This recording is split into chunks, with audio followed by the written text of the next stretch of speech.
It's the Two Gems Podcast. Sheridan Ingalls. It's on. Hi. I actually really like that new shirt on you. Thanks. How are ya? I'm all right. I'm doing all right. Are ya? TGIF. Oh, wait. I guess it comes out on Tuesdays, but it's Friday. It's Friday. It's Friday, and we have a family day on Monday. Excited. Are ya? Yeah. For the family day? I get excited about everything, don't I? That's true. Most things are closed. Oh, on jeez Louise. Most things are closed on family day. What are you going to do about that? Something. Oh, wait. Matt always has a Kleenex in his pocket because you have absolutely terrible allergies. I've got the worst sinuses in the universe. When I was in Montreal when did I come back? I don't even know. A couple days ago. Carla That also slaps. I know, it's good. Carla also has terrible sinus allergy situation going on. And we were just talking about how sucky it is to have that. And people that don't have like sinus allergy situations don't even realize how shitty it is for you. It's awful. She's like, I get so tired. It's all in my head. It gets heavy. Yeah, it is. Your head gets heavy, and it does. I think it really makes you tired. You don't get any oxygen flowing through your head and everything. And a lot of people get it worse in the spring when the pollen comes into the air and all, but that's not what it is for me. I get it really bad in the fall. There's something about the leaves rotting. It's just terrible for me. I just hope our kids don't get that from you. Is it a genetic thing? All of them have shitty noses, though. Yeah, but that's just a kid thing. Yeah, it could be. It could just be a kid thing, but Yes. I feel like they do. So I just came back from Montreal. I was there on Galentine's. I'm home. Mama's home. Yeah, and that was really nice. I had a great time. I didn't really do a whole lot. Like, people are like, what did you do? And it's like, nothing really. Carla and I just got to spend some time together. Yeah. And Montreal's a lot of fun and beautiful and really easy to walk around. What do you like most about Montreal? You know, What is it? Well, the food's great, but I think it's really nice to go there from here where we live out in like the country sort of, and we don't really have like readily available things to just walk to. It's really neat that in Montreal, if you're living like close to the center city, that you can just get up and walk everywhere. And it's not boring. You know what I mean? Like you're walking, and like Carla and I walked all day, and I didn't even really notice because I'm looking at everyone, looking at all the stores, and like there's something to look at. So I think I just enjoy the fact that we could walk around. I think that Montreal might be Canada's coolest city. Yeah. Yep. I think it is. Well, If anyone listening, if you've never been, like Montreal, in my opinion, and it's not like I'm really well traveled in Canada. Like, even though I lived coast to coast, I didn't really like get in every little thing and check it out. But Right. I think Montreal's like really artsy. It's kind of artsy fartsy, and there's lots of cool graffiti everywhere, and like you said, good food, and like I found when you go to Toronto, totally generalized, but when you go to Toronto, I find it seems newer. But when you go to Montreal, everything's kind of like grungy, and there's like really like dilapidated brick walls with graffiti and art and what I think is kind of cool about what I think is cool about Montreal, it kind of reminds me of like a mini New York in a way. Yeah. Because the culture is so diverse and everyone's on foot, and there's all these funky little shops like New York has. And then I also think it kind of reminds me, not that I've ever been, but like to Europe, and how I keep bringing it up to your mouth. Like, stop talking about the baguette. But I just think it's so cool that people will like bike to the bakery to get one freaking thing of baguette and then go home. And I'm like, that reminds me of like something you would do in Europe. You know, you go and you get your bread and your wine and whatnot. So I think it's definitely a different lifestyle than it is here. And although it's fast paced because there's a lot of people around, I do think that they take the time to talk, like how they do here in Halifax. Like every person I talk to, like when I went to go get my jeans, I was talking to the gentleman that helped me for like 15 minutes. I find out where he's from. You know, like everybody's very kind there, and they do stop to chat. And I think it's really cool. So Montreal's awesome. I love Montreal a lot. I love it too. It's I find the world such a fascinating place, Isn't it? It is. Like, I don't know if I'm the only person that does this, but like, I kid you not, sometimes I will just go on Google Earth, and just like go places on Google Earth. I'll like go, like, for just the other day, just the other day, I was like scrolling through London in Street View, and I was looking around, and I'm like London's such a cool spot, and the way that the city's laid out is really cool. And I think that, just geographically, when you just go around, like when you look at Ottawa is like very different than Montreal, and the two of them are very different than Toronto, and the two of them are, and all three of those are very different than New York. And then if you go to Tokyo, like Tokyo has per capita, has more people than anywhere else, any other city in the world is Tokyo. And when you go there, the buildings aren't very tall. It's weird. Like you go to New York and it spans really high, but when you go to Tokyo, the buildings are like, they look like Halifax. Like nothing's really high, but it's spanned out really far. But I think that sometimes you end up at these places where like it's not just the people that make it cool, it's like the geography. And when you go to Montreal, you have those rivers that kind of like cut the city up. So there's like water flowing through a lot of places. And then there's like that really cool spot where there's that hill.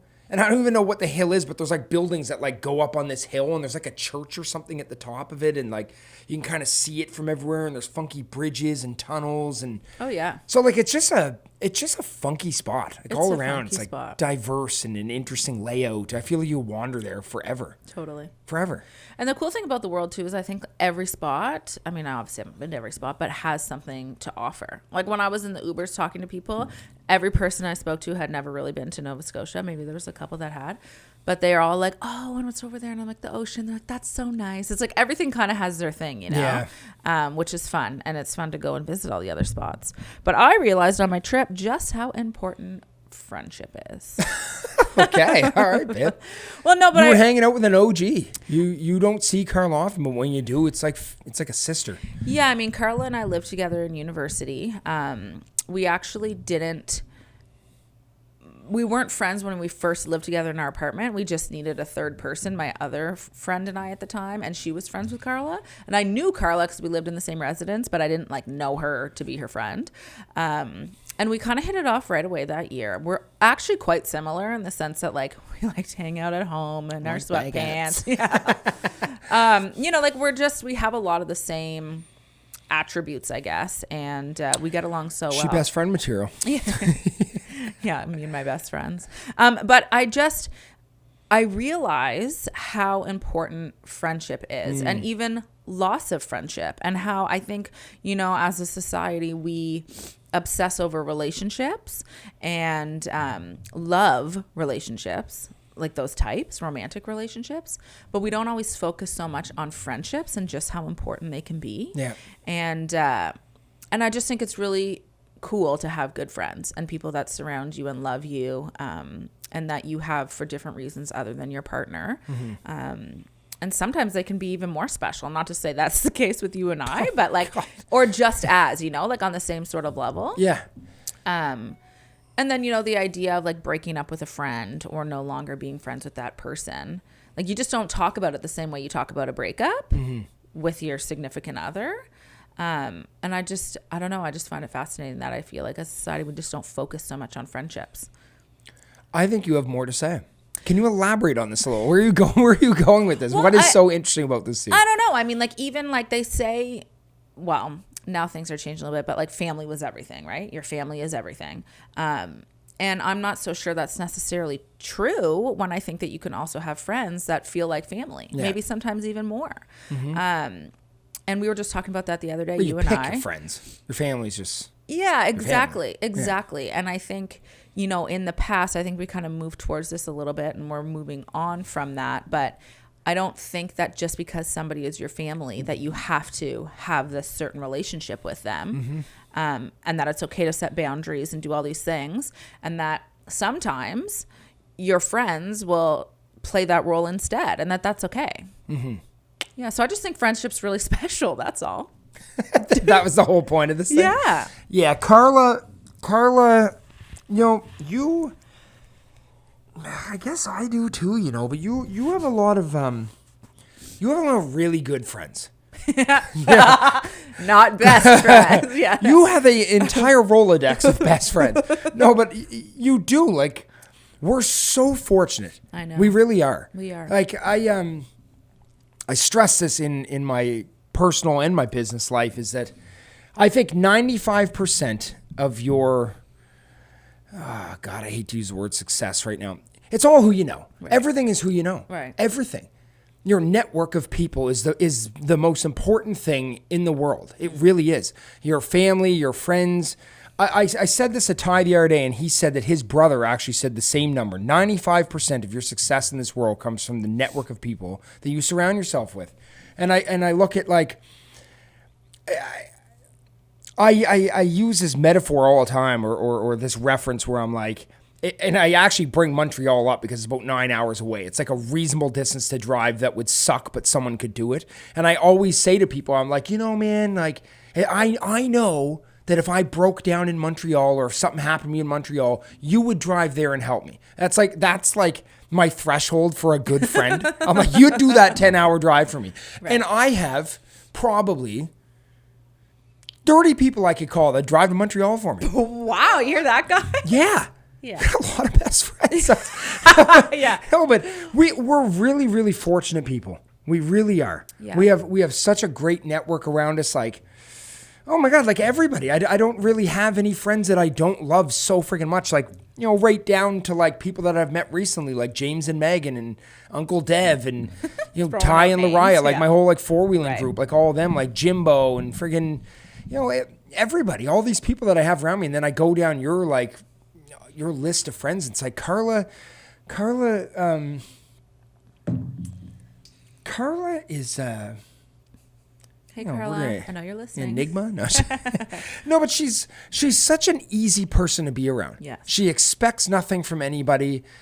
She's not wacky or crazy, and you can just like, she's one of those people, like in our house, Carla stays here every Christmas, right before Christmas, and then usually right after Christmas. She'll like soup in, soup out, then soup back in, then soup out. And like, what do we do when Carla comes over? We like cook some pasta and watch a movie. And it's like, you're pasta obsessed. I know. I just really want some good spaghetti later. I actually remember when we were dating and we started dating, you also brought up bringing me out for linguine. Like, what is your obsession with bringing people out in pasta? Okay.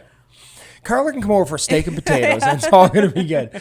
No, but she's just, and that's cool when you have friends like that like you could almost go to their house and not even really talk. Yeah. You just put your feet up on their couch. Mm-hmm. Oh yeah. Drink a latte and chill out. Those are probably some of the best friends you have. Yeah. Like I don't think that friendship should be work. It shouldn't feel like work. Now, granted, sometimes you have to make an effort and you have to be the one to, reach out and text. And sometimes I'm not so great at that.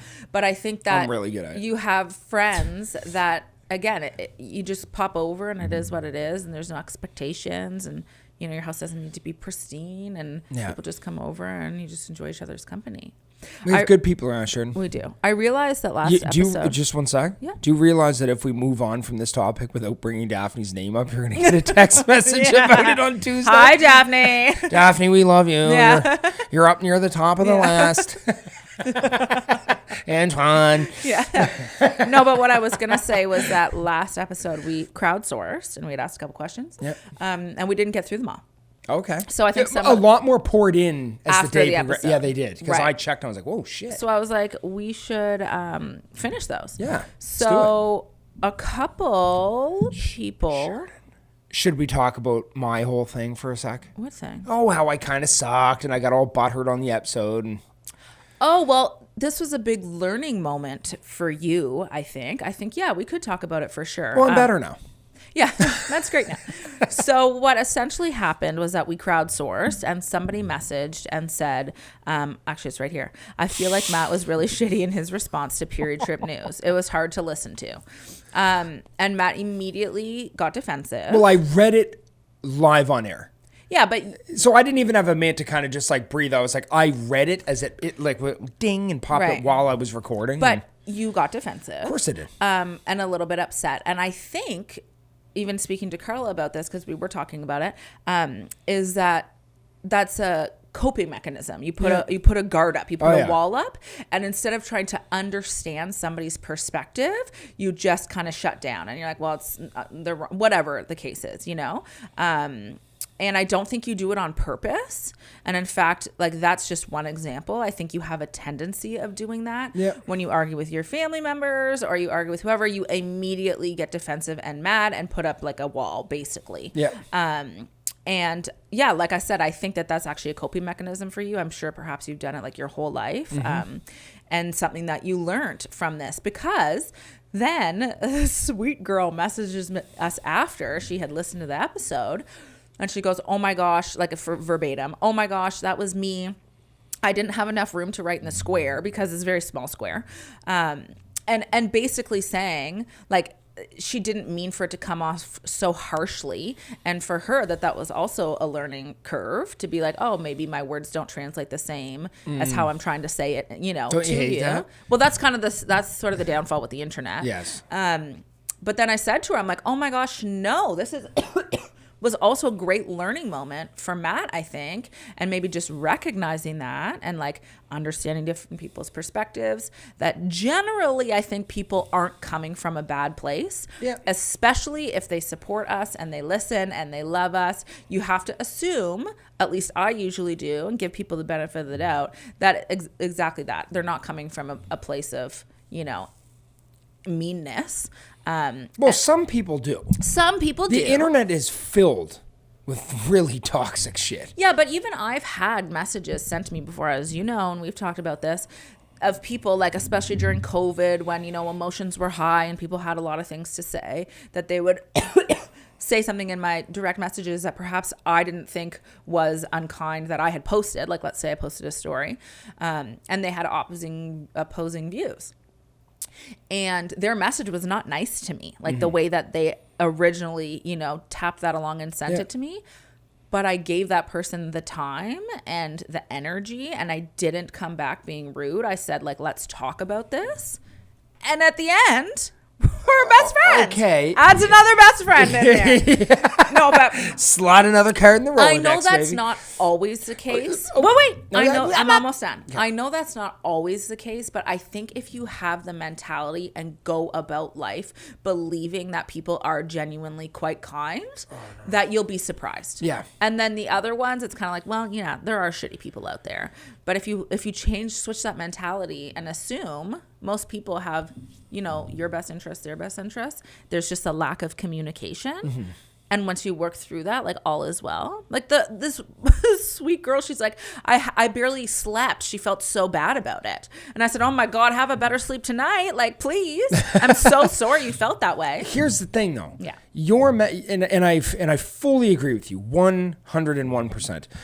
The thing is though, is that your reference for getting a shitty message or whatever, you had a couple minutes to process it and rationalize it. Yes. I read it on the fly and of course put my guard up. Yeah. But that and that's my sister, my amazing sister Abby. She's taken. You can't have her. Like Mike last episode. Yeah. But my sister Abby messaged me a few weeks ago talking about my anger, when I was talking about anger issues and stuff like that, and she was saying to embrace.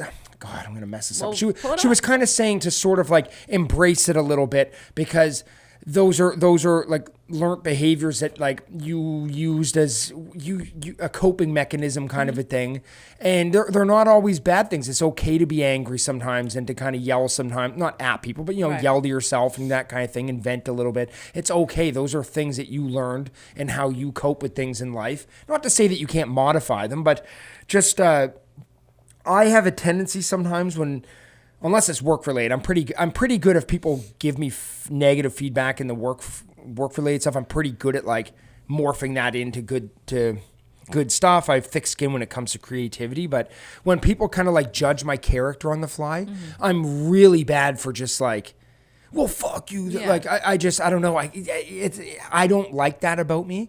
And so when I read that on the fly, immediately my force field went up, and I was like, if we weren't on air, there probably would have been a whole bunch of swear words and everything else. But had I had 5 minutes to take a deep breath and just think about it, I could have easily just come on and be like, if you weren't there for all the conversations that happened when we were pillow talking and shit, I would have sounded like a moron on that episode for sure. But hey, broken record, but we do. We just get on these microphones, hit record, and freestyle every episode. The fact that we're like 30 hours in recording and like, I don't know. I don't feel there's not too many things I'm embarrassed about that I've said on this microphone. It's actually like pretty commendable. Yeah. I think for me, you're Miss Sunshine over there. You're Miss Sunshine over there, but me over here, like the fact that I've done this for this long and I'm doing all right over here. One thing I think that's cool about like our relationship as well, and maybe others feel this way too, is that I think that because I am the way that I am, that it has trickled onto you. Yeah. And if I was different and perhaps I reacted the same way as you, that like we would never grow. We'd still be, defensive and angry and whatever. But because I'm kind of the opposite, I think I think a lot of relationships are like that in a lot of ways. I'm trying to think of another example on the tip of my tongue. I can't really, but if somebody acts differently than you in your relationship and you end up benefiting from that and learning from them. It's awesome. And I think that's so great. So I see those changes in you as you get older and we've been together and even myself, I see myself changing, kind of morphing into some of your attitude and stuff like that, which I'm so grateful for because you have such a positive attitude and you look at life differently than I do sometimes. And I think it's really great when you can kind of like feed off one another like that, Yeah.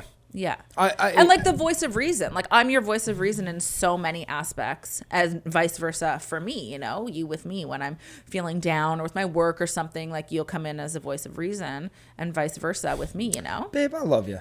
I love you. That's the worst.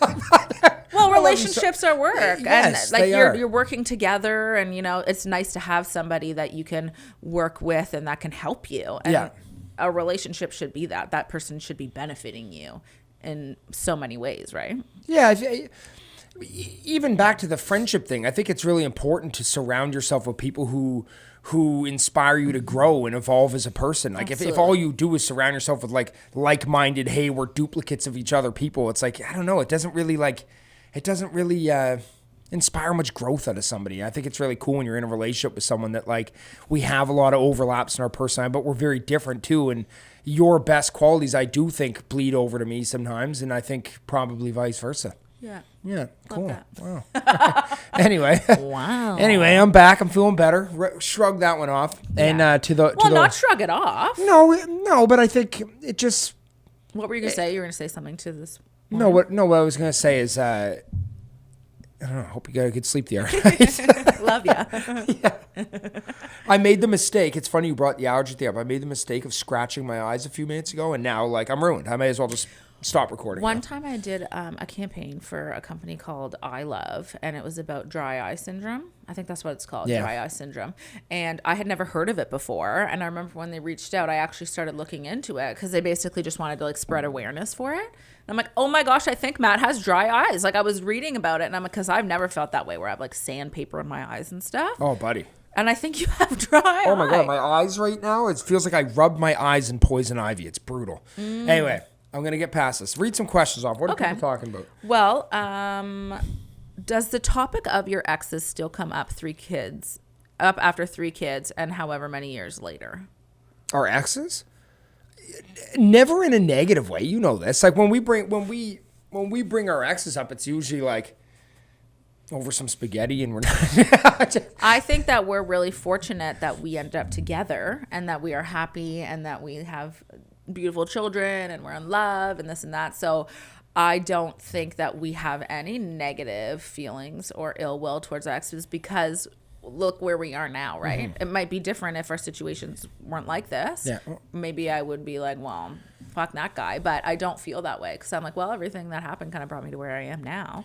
And I'm grateful for that. Did I teach you that? Is that one of my things that rubbed off on you? I think I've always sort of felt that way, but you really hone in on that for sure. And it's true. So my ex, I'm not even really talking to you. I'm talking to everybody else. But my ex and I had a really bad breakup. It sucked. It sucked a lot. And I lost my house. I lost my stepson. I lost everything. But you know what? I have absolutely no regrets. Yeah. If I was to do it all over again, if I was to do my life all over again, I'd probably sign up for the same thing again. It was all a part of life. For sure. And I learned so many things in that relationship. Towards the tail end of it, the last few years of being with her, was I the best version of myself?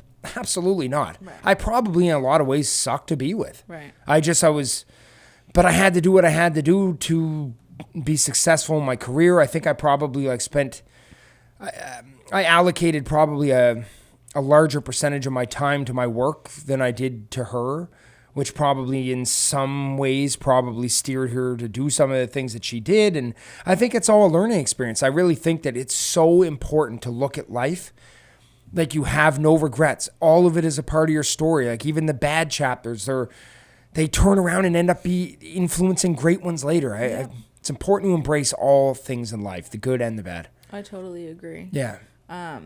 So yes, they come up, but they don't come out in a bad way anyway. And I think I follow and like say, hey, like it was actually Jordan's birthday the other day. I was like, happy birthday. Oh, you yeah. know, Jordan's like man. Who cares? Yeah, Jordan's man. He'll love that if he's listening. Do you listen, Jordan? Yeah. Jordan. Okay. Oh, but even can we say Ray? We bleeping this? Even Ray, it's like, I know that you guys, the way things went, and went south quick, but like even Ray probably has a million great qualities. I would love to have lunch with that guy sometime. I honestly straight up would love to have lunch with Ray sometime. Straight up. I would not. Oh my God, Sheridan. No, I'm over now. You're right. And again, like I'd love to meet him. You grow and you learn and stuff like that.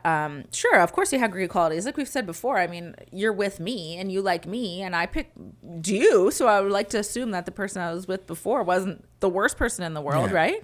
But anyway. Should we tell the pink eye story? The pink eye story? I thought we've told it. Oh, I don't know. Maybe we did, maybe we didn't. Anyway, my ex, my ex, two girls before you. Yeah. She is an optometrist and actually came around and saved our wedding day. Sheridan had like pink eye or some shit, and you're like the day before our wedding, like you look like E.T. Like your freaking eye was all swollen up and everything. And we were freaking. It was like, I remember you were crying and you were like, our wedding and our photos and everything. What bad timing. I've never had pink eye in my life. Was that a bad omen? I shouldn't have farted on your pillow the day before. But anyway, Sheridan's eye was all nasty and everything. And I was like, okay, Christina's an optometrist. Maybe she can hook us up. I hit her up on Facebook and she's like, yeah, absolutely. Tell her to come down in 1 hour. I'll get her all geared up. And like Christina, my ex, literally saved our wedding. She did. Thanks, hon. And she's such a delight. I give her a big hug. Oh, I'm yeah. like, thank you so much. Yeah. You just got to be. Anyway, okay. We never talk about Stina. Yeah. Yeah. You want to go for some wings? Okay. Strip clubs disrespectful to partner. Now, this is an interesting conversation for you and I because have you ever been to a strip club since we've been together? Since we've been together? I'm kidding. Acts like he's got to think. No, I haven't been in a strip club. Since you lived in Alberta? Since I was in Alberta. Because out there, they're like everywhere. Yeah. Like if you just close your eyes and start opening doors, you'll end up in a strip club. They're everywhere. Right. And I think I've been to one in my entire life. And it was actually Montreal. A long time ago. Yeah. Yeah, just a couple days ago. We were eating baguettes at the strip club. No, it was when I was in, maybe I was like 19, 20. I was going to Acadia. And we went up to watch a football game or something. Anyway, and I was in there, and I felt a little bit uncomfortable, my personal opinion, in there, and then we left, and that was it. Used to it. That loves a good strip club. Do you think it's disrespectful to your partner? I think if you, oh gosh, I got to actually think on that for a sec. Yeah, okay, so I went to a strip club a week ago. Would you care? Oh, I'm like, would you care? I just don't see why you would need to do it. Why you have access to your phone, like you can watch whatever you want to watch. Like, I guess I'm going into devil's advocate mode here. Okay. Would it be nice to see some real life boobs? I don't know. Would it? Okay. Well, okay. And that's the end of the episode. Okay. Let's do it the other way. If I went to a strip club in Montreal and you heard that I was looking at schlongs flying all over the thing and boobs and whatnot, would that bother you? Oh, man. Oh, I don't want to talk about this the whole episode, but it's such a big conversation. What is? And it ties right back into the porn thing and everything from before and blah, blah, blah, and open relationships. Like, it's like a big, big conversation. Well, I think again, and we've said this so many times, every relationship is different. Every relationship is unique. And I think as long as you and your partner, like let's say you said, I would be uncomfortable with that, then my answer should be, okay, then I'm not going to go, right? It's disrespectful as a partner if you said, I'm uncomfortable with that, and I still went. Like, that's not cool. So Is it more weird? Is it more weird if a woman? Go ahead. I love you so much. Is it? Spit it out. No. I'm just thinking. Is it more weird if a woman goes to a strip club than if a man goes to a strip club? Why? Is it? Why would it be weird? Just you mean like the way that we're wired? I don't know. If a woman's going to a strip club, what the hell are you doing there? If a guy goes to a strip club, it's like. What do you mean? A woman can still get turned on by another woman on stage. They can still go backstage, and the woman could give the woman a lap dance. Your point is completely mute. Is it moot? Absolutely.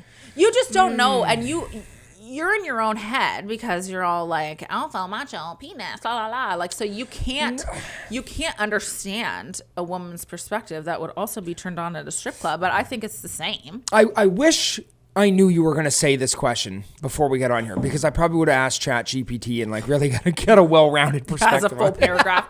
Strip clubs are, in fact, no. Comes in with a 28-page thesis on this. I don't know. But do you agree that if I said I would rather you don't go, and then you go, that's disrespectful. That's disrespectful in any sort of circumstance in a relationship. Yeah, it is. Yeah. Like, that's not cool. Okay, so let's just say that, I don't know, Tim and we're going to go see a Montreal Canadiens game. Yeah. In a month. Yeah. And like while we're there, I was going to hit the Rippers up. Would you care?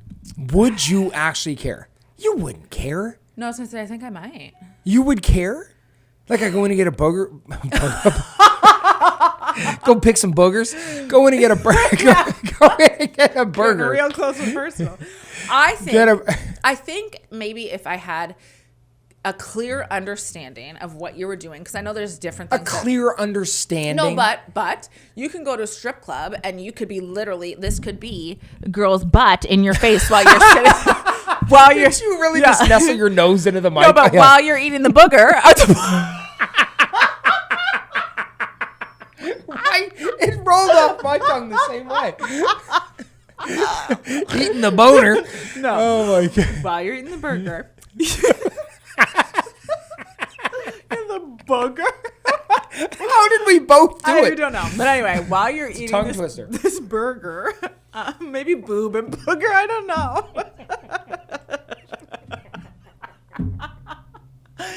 Okay. While you're eating this burger. You could be very close to that stage. Yeah, absolutely. So you're telling me the proximity to the stage matters? If you can smell her butt. The distance could make a difference for me. I you don't know. have to be in the back row with your booger. Oh my god. No, but I am serious. Like I don't know, because that's never been. I don't think you'd care. Why would you care? Why would you care? Well, I don't know. Maybe seeing like another woman naked that's not me might make me uncomfortable. But again, like I said, I know you watch porn, so it's like, what's the difference? And I trust you to not do anything. But I guess my question is, and I'm going to ask you the same thing: would you care? Oh, it's so hard to imagine. Like, okay, so like I'm here with the kids on the weekend, and like you're in Montreal, and then you're like, me and Carla, we're gonna go to the strip club for food. Do you care? For food? For a booger? You would absolutely care. Okay, I think I would almost care just for the sake of caring. I think I'd be like, the fuck are you doing? You would care. But then at the end of it, I think I'd be like, like, whatever. No, you wouldn't. You think I wouldn't let you? No way. If I was in Montreal a couple days ago and I said, Carla and I are going to the strip club, you'd be like, really? And you'd be like, go ahead. The whole time I'm there, you would be texting, like, it would be. Would I be that bad? I don't think I would. Be honest with yourself. No, I know I am. Okay. I think I'd probably. It probably depends how annoying the kids were being at the time. If I was in a real good mood and the kids were in bed, whatever.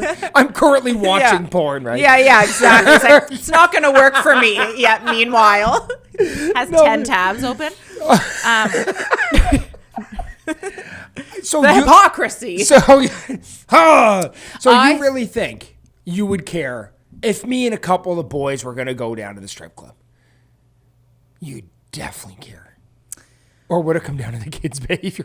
I think, too, because it's so not a part of our lives, that maybe that's our biggest point of contention, because you'd be like, well, why? Like, it's not like you do that on the regular. But if you watch porn, which we both apparently do. Right. Matt, Matt's all buttered that I do. No, so... But keep going. So then what does it matter if the boob's in real life? Maybe because they're in real life and there's a possible chance that Of could be what? translated. I don't know. That's what I'm saying. Especially for well, no, I don't have an answer to that. I can't keep going. I don't know if I would be okay with it or not. Would you like to test the theory? Tells you after I've already gone. So Tim and I...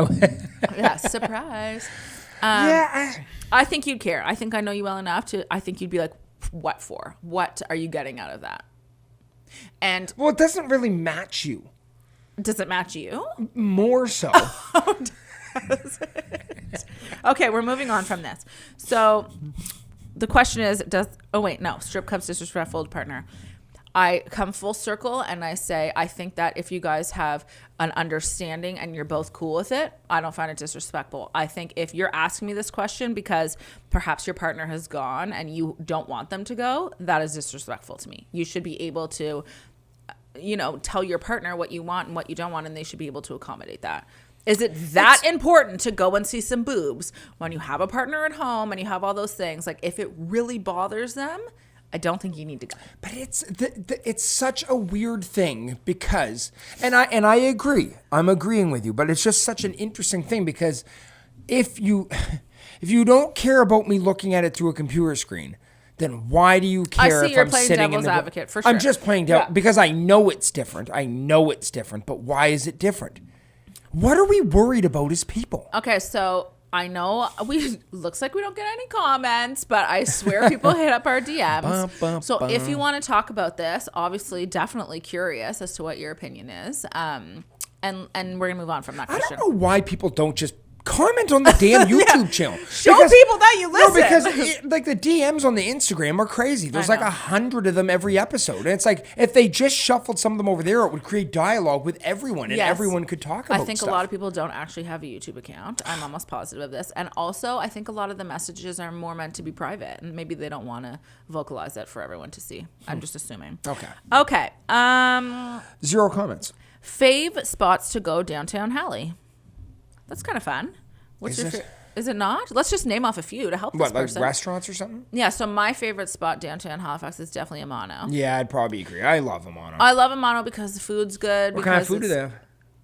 Spaghetti. The food's good. You always know what you're going to get. Every time I feel like we order the whole menu, and it's never that expensive. Like, it's quite reasonably priced for what it is. Well, and the same person that owns that owns a couple other good ones, right? Bicycle Thief, Banger, Il Mercato, Banger, La Fresca. Yeah. All fantastic restaurants. Yeah. They do a good job. Yeah, and then I'm just trying to think. We love going to the Cheeky Neighbor for brunch. Cheeky Neighbor has the best brunch, and we did the branding. So funny story. I'm only saying we love going to Cheeky Neighbor for brunch now because when I was pregnant with Sage, we went and took some photos for them, and I was very newly pregnant, so I felt like ass, and everything tasted horrible, and I thought I was going to throw up. And at that time, they were bringing everything out on the menu. Did you know this? You're looking at me like you don't know this. Yeah. They were bringing everything out on the menu, and I looked at it repulsed. Like, I was trying to force a smile, and I was like, I'm going to throw up. I feel terrible. And we never really have ventured back since. Like, you've gone back with Tim and stuff, but I always steer clear of there because I'm like, I think I'm going to feel sick just looking at the food. But as it turns out, we went back a couple weeks ago, and it's so good. Oh, I go all the time. Oh my God, I'm so glad I went back. And here's what I'm going to say, too. I feel like Drew built a true diner experience. He did. It feels like, and the cool thing is when you like meander in there on a Sunday morning, there's like locals that like line up and they come from like up the street on Quimpool and everything and like go there. It's like the diner and like it's Instagrammable too. It's bright in there and you can take good food photos and like, you know, the neon sign there. Like, it's just a cool spot. He did a really good job. And he's such and by a him, nice I mean guy. I did. Yeah. He's such a nice guy. Drew's the man. Oh my gosh. You just got to go in just to talk to him. Okay. So there's two. I'll send you a list if you want a list. Steak and Stein, classic. Derby style, Del Monte. Steak and Stein. Just kidding. You know another place that I really like the location of? I really like Gahan House. The new one? The new one that's up in in the Nova Center or whatever it is. I think the location's really cool with the TVs outside and everything, and like I like it. I like the interior and everything. Like, I won't say that the food has always been mind blowing. I mean, it's kind of like in between good and really good. It's like somewhere in there, but like I like the feeling when I'm in there. Oh my gosh, Antojo's. Antojo's is bomb. Okay, now we're gonna go on a couple here, but Antojo's I really love. The food is so freaking good. It's the Mexican street style food. corn. Yeah. The tuna bowl thing. Great environment, a lot of fun. And I find like we're at an age now where we're not trying to stand up and dance around, but I still want to hear 90s hip hop while I'm eating my street style corn. And they do a great job at that. And so does Bar Sofia. Now, Bar Sofia is more of like a distinct taste and not everybody loves it, but I love the vibe there. Mm-hmm. I think they're all like people are generally, our age, a little bit older. I don't really see younger people there. And it's just That is not true. When did you go and see younger people? Well, I've been 2 or 3 times now, and every time I'd say that there's like definitely some younger people in there for sure. Really? Oh, 100%. Oh. Yeah. Well, then I stand corrected.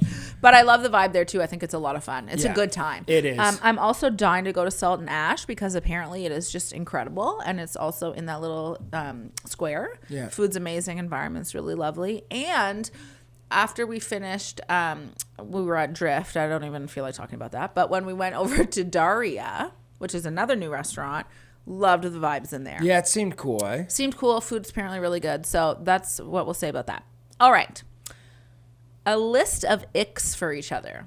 I'm glad you brought up cheeky. A list of what? Icks. So these keep going around. I've seen the trend where it's like an ick being like something that grosses you out about me. And the top of mind thing that comes for me for you is when you blow your freaking nose in your shirt. It's disgusting. It's my sinuses, man. I don't always have something handy, and you almost need to buy a handkerchief or something. Oh my god, I'm not gonna have a handkerchief. No, because Matt will be in the truck, and next thing I know, I look over and he's blowing his nose into his like sweater, and I look at him and he's like, "It's just water." Oh my god, Sheridan, when I'm blowing my nose, it's not like it's like a bunch of like crap coming out. It's literally like water out of my nose. That's an ick for me. Yeah, Do you have an ick for me? Doesn't want to hurt my feelings. Let me think. No, trust me, I'd gladly hurt your feelings. I don't care. No, I don't know. You don't. Hun, of course you have to have a list of icks. I don't know. Maybe I'm a little bit of a freak. I don't really care. I don't know. An ick could be when I take your shit and put it somewhere else. It doesn't have to be like something that grosses you out physically. Okay. Just an ick, like okay. If we're gonna get into that, there's all kinds of them. Oh my god, you drive me crazy. It doesn't even make sense because every time that I go to get something, it's not where I last put it. It's so annoying. Like even if it's like in a spot that I would consider put away, you still put it away somewhere else. Like the time where you took the deodorant and moved it out of where the deodorant goes. No. I need to circle back on this because it doesn't even make any sense. It's just the deodorant all of a sudden wasn't where the deodorant goes. Listen. So we have a bathroom, obviously. We go to the bathroom. It's icky, but we don't. In our bathroom, we have like 2 areas on the right with like 2 different baskets. And then there's also the spot in the front, like with the handle where you could put like your toothpaste and stuff. And I don't exactly remember what happened, but either it should have been in the toothpaste area and it got moved to the basket, or it's just in the lower basket instead of the higher one. In the spot that it had been the previous 5,000 days of our relationship, all of a sudden it wasn't there. Proceed. So mad. I swear. I'm like, you act like he's like, it's the same thing as parking a car in somebody else's driveway. Like I've never seen somebody more dramatic about a deodorant move in my life. No, Sheridan, it's the fucking principle, man. I go and open the drawer up and it's not there. And shit like this pisses me off. So I'm like looking around. I'm looking like, what's the deodorant at? I open the next one down, the next one down, the next one down. I'm like, Sheridan, where is the freaking deodorant? And then you're like, oh, I moved it in the bin on the right. And I'm like, moved it? Who moves the deodorant? Anyway, and then I absolutely lost my mind. I'd be like, if I parked the fucking car in the neighbor's driveway. Can you imagine? Imagine over a little stick of deodorant. Like, seriously. That icked me right out. Yeah, you icked me out there too. Next. Okay. Next. Well, somebody goes, anything parenting kids, and don't let Matt say that's boring. What does that say? It says anything parenting / kids, and don't let Matt say that's boring with a laughing face, because you're always like, we can talk about the forever, moving on. So yeah, boring. You scroll by it. No, I do. If we're going to talk about family stuff, it's going to be a whole other episode. Yeah, I was going to say, I actually, Theo's assessment is coming up soon in April, and we're kind of just doing the whole package. We're doing it privately. It's a full day thing, and for me, I don't know. Actually, I can speak for Matt too. I know it feels pretty much like it's going to be Christmas morning for us to actually get in there, to get a firm diagnosis, hopefully, and to kind of understand a little bit more. And then I think when that happens, we'll take a whole episode just to sort of talk about Theo, talk through it, talk about what we've been going through, because I think, again, I've said this so many times, but I think what's so important in my online space is for people to feel like they're not alone. And I think when it comes to Theo, and every time I speak about him, everybody says, thank you, because I'm going through something very similar and it can be really hard and feel like I'm the only one. So we'll take a whole episode and we'll dedicate it to that. And I love that for us. Oh my God. I don't want to dedicate a whole episode to it. Well, I will. All we talk about. It's all we always. That's not true. It consumes our life. Yeah, it consumes our life all day, every day, outside of the podcast. But we don't always talk about it. And I think it's important. Like, I think you and I have. Should we do a podcast every day? Yeah, I think you and I have great conversations about Theo and about parenting and like pillow talks and stuff that don't necessarily translate to the podcast. And I think it wouldn't be bad if it did. You know what we haven't talked about? What? I finally saw an episode of Love Is Blind. I saw an episode and a half with you and... You saw After the Altar. It doesn't even count. Ooh. No, but I mean, at least enough that I could see the people and kind of like the vibe of the I don't want to talk about that. Okay. Really? Well, we talked about Love Is Blind there for a whole episode, and then, but I had never seen it, so everything that I was saying was kind of out of my ass. But we talked about the idea of what Love Is Blind is, and if that is... like how that works, and not seeing people and then meeting them physically and stuff. We didn't actually talk about like the people in it. No, but so after seeing it, you had Daphne over for a little sleepover, and she came over with $118 in snacks from Shoppers and everything. It was a great night. But having seen it, it validated what my point was about how every single person on the show was like ridiculous looking. But Matt, you are also somebody that, and I've loved this about you since day one, you've said to me that you see beauty in everyone. You really do. Like, you think almost everybody, well, not, that sounded bad. You can see beauty in everyone. Yeah. So for you to sit and look at that cast and say, well, they're all attractive, for you, but maybe not necessarily for everyone. Like, maybe when that curtain dropped, they weren't necessarily right away physically attracted to that person. Because some people do have like a type, No, or like, I mean, what after the altar, is that what you called it? Yeah. Yeah, I mean, it would. I don't know. On that episode, they were all at the little thing, and I mean, obviously, like they're all done up to the nines, like going to this dance thing or whatever you'd call a little party thing. Yeah. But I mean, like every person there was ridiculous. Yeah, they were all they looked really good, definitely. I don't really care to talk about it anymore because I talked about it so much in my stories today. I've moved on. Okay. Well, yeah. Anyway, cool. Is there something you want to say about it? No. It's just it was exactly what I expected it to be. Like, how awkward would that situation be where they're all like cooped up in that room like that?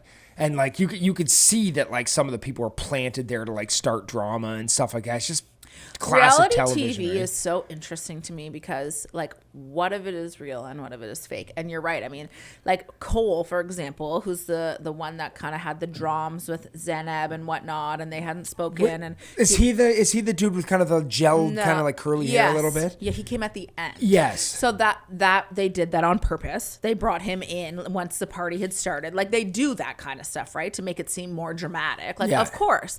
And then Bartiste and Nancy, they were a couple that didn't follow through, and she had said yes and he had said no. And is he the guy with the mole on his nose? Yeah. So they ended up going and talking together in the corner. Like, that was planned. Like, they're like, hey, you have to go talk to Nancy at some point. So what was the deal with those two? Why did that little bit of drama happen? Because I didn't know what happened, but it was an interesting conversation where she literally said, I don't even want to be your friend anymore. Yeah, but that was very out of character for her because she's held on for a while for him, I think. And they were friends, I believe, after the situation. And I think that she like still was having a hard time letting go, whereas he was just like, you're my friend and that's it.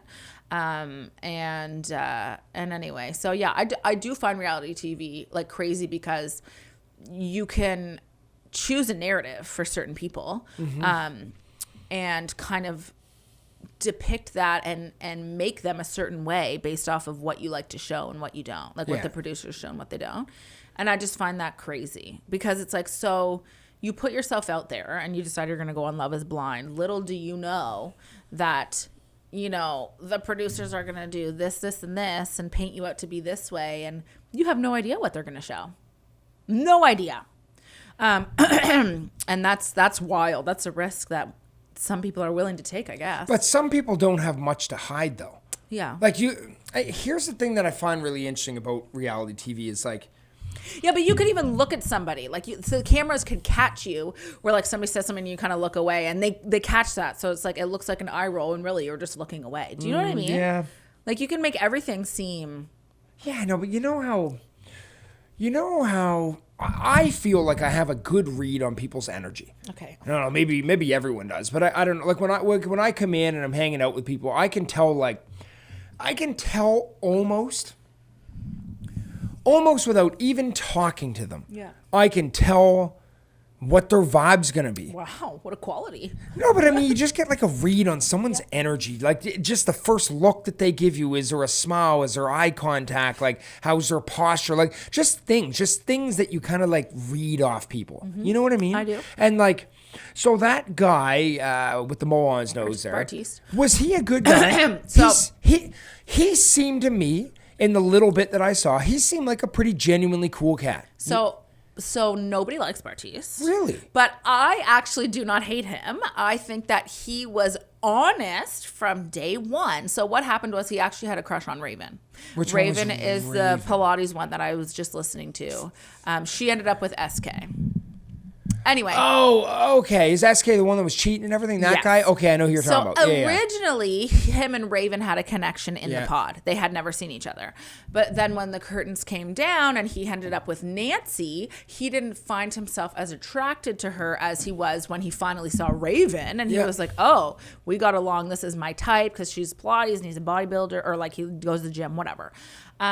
So I think from the get-go, everybody was like, well, you're a douche because like, who cares? That's not that important. So they kind of painted him out to be that sort of way. But one thing I actually did, and I said it in my stories that I commended him for, was that he never lied to Nancy. Like they were straight up the whole time. And he said, you know, like I'm a little, like I like Raven and the way she looks. I'm surprised that that's what she looked like. Like, and I, you know, like he was just honest to a fault almost. Like almost to the point where it's like the guy could have kept quiet a little bit, but who's to blame him for that? But he sounded very douchey in many instances. Yeah, there was many. You have to go watch it. Okay, I saw the show for what? 40 minutes, and like everyone was there, so I only probably saw him for 90 seconds. But my read on him is that he was a pretty straight shooter and like seemed like a cool guy. Well, you have to remember too that after the altar is many months later after they filmed, so he has time to go back and think about this and be like, how am I going to portray myself on the camera this time? Yeah. What kind of guy do I want to be like? Right? Yeah. Like, and if I was in that position and I was heading back to the party, I would be on my best behavior because this is the final take. This is what people walk away with now, and that's like the final. You know what I mean? Yeah. So if you were kind of douchey on the show, you gotta bring your A game. Exactly. That guy that you were talking about with the curly hair and the like little tiny bit of gel in it and stuff. I got to read off him that like, you know, there was definitely some things I liked about him. It looked like he was, you know, like he probably didn't take life too serious and stuff. But then he also had like a little bit of a douchey side to him, kind of. I like Cole. Do you? Cole is immature and dumb, and dumb's not a right word. Excuse me, I take that back. He is immature and young, and the person that he paired up with was not that. She was mature. Was that the girl on the other side of the couch from? Yeah, in the green dress. Yeah. And they had like this whole beef and situation going on that like I think that they you know put a. What's the word I'm looking for? Like when you put the fire out. And that's great. Happy for them. But Cole was painted out to be the villain for sure. Like he was painted out to be like a manipulative, saying bad things about her. That's the way that's the way she approached it. Yeah. And said that he, you know, made her feel insecure and spoke about her weight and all these sorts of things. And then a couple clips were aired at the end that she had said he said things a certain way that in fact weren't said like that at all. So then it was like, oh my God. So how much of this was actually true? Nobody knows. But what pisses me off the most is that SK was cheating on Raven the entire time. During this, after the altar, like when this aired, he was like, had like 5 other girlfriends. And everybody still loved SK, but they poor me, like, you know, they gave Cole a hard time and stuff. And it's like, I don't know, man. Like, anyway. Reality television, eh? Listen, I don't ever watch reality television. I've never watched it, but for some weird reason, I got into it. Now, there's one more question we're going to answer. I was going to say, I want to rip through them. Go quick. Grab one more. But what I was just going to say was that reality TV is not for me. It's too confusing. I can't make up my mind. I'm like, are you actually this type of person? Are they making you seem like you're one way and you're not? I don't want to do it again. 0 to 10 stars. Do not recommend. Okay. Let's see. If you had another baby, would you find out the gender? That's kind of a fun question. That was the one you want to make sure we covered. Matt, people ask questions. They care. I'll whip through a couple. If you had another baby, would you find out the gender? My answer is absolutely not. No, I'd probably do this as a surprise as well. Okay. I think probably, yeah. I liked knowing like the first couple. I liked the way that we did it. I like kind of like getting our foundation, knowing what it was going to be, planning for it and stuff. Yeah. But then as we got into like 3, and if we had a 4th, I think I'd probably just at this point it. Yeah. I think I also agree. I like the way we did it. It was really special when we found out she was a girl, and I think that it kind of gave me, because that was my first pregnancy, a deeper connection with Kaya, and I could kind of think about the future and stuff like that. But Sorry. What? No, I was going to say, the way that you just explained that, it almost made me want to jump in for 1 second. Just say, with your first, there's so many unknowns that it's almost kind of nice to know something. You know what I mean? Mm-hmm. It's like all you didn't know about how this was going to go, or the pain, or how life. But knowing the gender of Kaya just gave you something that you could kind of like cling on to, sure. like one for fact. Sure. For me, definitely, absolutely. I also do know people that had their first. Like, I want to say that for me, age played a huge part in this, and that I was younger, in my opinion, being 25. I think if I had a first baby now with you when I was 33, that I might be apt to leave it a surprise, because I think I'm, older, more mature, like I have a better understanding of parenting. And I'd like to think that I would, even if I wasn't a parent, like I'd be around moms and stuff, and I would just be more familiarized with it. But just having no friends that had kids and having nothing around me, I was like, yeah, gender's nice to know. And it did make me feel a lot closer to her. But having Sage as a surprise was by far the coolest thing that's ever happened, in my opinion. It wasn't getting our side by side? That wasn't it. Okay. No. But yeah, like, because either way, you're so excited. A baby's coming out, and it's like, what is it? Like, it's so cool having that as a surprise. So I would like to say that we would definitely keep it a surprise. I'm not sure that I can sit here much longer without having to urinate. So how long have we been talking for? Hit me with one more. Get something good up, Sheridan. Okay. Something juicy. Well, we don't have anything really juicy. Something juicy. There's nothing really juicy, hon. Sheridan, have you ever had anal? Once by accident. How does that happen? Have you? Oh my God, have you? It didn't really work out. Okay. Okay. How does it happen by accident? Yeah, it was horrible. So I was down in the Bahamas. I remember it so well. And because I was on a trip. So already when you're on a trip, you're having trouble in the poop department. Okay. Nothing's normal. When you travel, it's just not, it's not it. So drank the water. No, so we were, doing it. And then, do you really want a visual of this? Anyway, and then he pulled out and went right back in, but it went into the wrong place. And I screamed. Of course. And it was, when your butt's not prepared, it's like dry as a tundra over there, and all of a sudden. Dry as a tundra. Like, imagine. And it was so bad. It was so bad. And then, because my body was like, what just happened? It wouldn't let me poop for like 6 days. And then when I finally did, it was so painful. Like, my butt still hurt. It was shaped like a peen? No, it was... No, but it was like the smallest... Not that I need to get graphical here, but it was such a small little poop. And it felt like my insides were being ripped apart trying to get it out. So, like, no, like anal... I don't know. I think you're secretly a butt guy. I think you really actually want to do butt stuff. I just want to do anything that you won't let me do. It's pretty much it. Yeah, if I just gave it to you, be like, nah, I'm over it. Yeah, pretty much. I probably would be. So you tried anal before and it didn't work. It just wasn't the right environment, or? You need apparently a whole lot of lube. Yeah, I don't think there was enough lube going on. You need like lots of lube. And I personally, I could be wrong on your end, but I don't feel like I'm missing anything by not having anal. But maybe there's a whole world we're not aware of, and it could just be something special. It's just incredible, right? Is a man's G-spot in his butt? It is, right? I can't confirm that, but I'm pretty sure it is. Yeah. Yeah. Weird. Well, it's not why that is a weird. man's G-spot in his butt? I don't know. All bodies are. No, but why is yours not in your butt? I don't. Maybe. I don't know. And that's the end of this episode, guys. Sheridan's got to go pee and... Yeah, butts. Okay, bye. Do anal later. Hit like, hit subscribe. Peace. It's the Two Gems Podcast.